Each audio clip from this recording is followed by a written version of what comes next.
നേപ്പാൾ കലാപത്തിന് പിമ്പിൽ ക്രൈസ്തവരല്ല, ഇവാഞ്ചലിസ്റ്റുകൾ അല്ല. ഇന്ന് സോഷ്യൽ മീഡിയ പ്ലാറ്റ്ഫോമുകളിൽ തെറ്റായ വിവരങ്ങളാണ് ലഭിച്ചുകൊണ്ടിരിക്കുന്നത്. 2006 വരെ നേപ്പാൾ രാജഭരണമായിരുന്നു.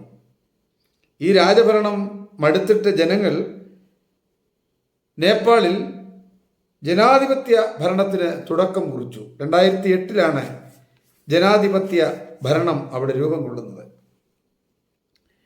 നേപ്പാളിനെ സംബന്ധിച്ചിടത്തോളം 15 ലക്ഷത്തോളം ക്രൈസ്തവർ ഇന്നവിടെ ഉണ്ട്.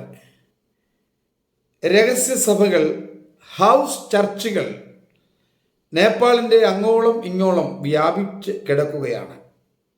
നമുക്കറിയാം, ലോകത്തിൻ്റെ നാനാഭാഗങ്ങളിൽ തൊഴിൽ തേടി പോകുന്ന ആളുകൾ അവർ ക്രൈസ്തവ വിശ്വാസം സ്വീകരിച്ച് നേപ്പാളിൽ എത്തുകയും അവർ പിന്നീട് ആ രാജ്യത്തെ സുവിശേഷം പ്രഘോഷിക്കുകയും അങ്ങനെ നേപ്പാളിൽ നിന്ന് ക്രൈസ്തവ സമൂഹം വളരെ ശക്തിയാർജിച്ചുകൊണ്ടിരിക്കുകയാണ്.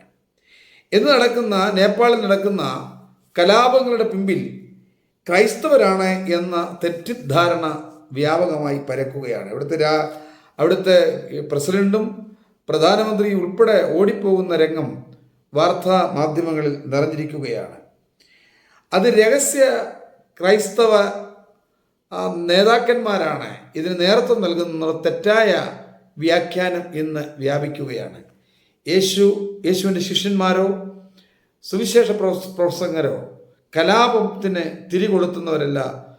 അവർ സ്നേഹത്തിൻ്റെയും ഐക്യത്തിൻ്റെയും സാഹോദര്യത്തിൻ്റെയും വഴി തുറക്കുന്നവരാണ്. ഒരു ചെകിടത്തടിച്ചാൽ മറുചെകിടം കാണിച്ചു കൊടുക്കുന്ന ആ വലിയ പ്രക്രിയയാണ് ക്രൈസ്തവ മിഷണറിമാർക്കുള്ളത്. അവരൊരിക്കലും കലാപത്തിന് ആഹ്വാനം ചെയ്യത്തില്ല.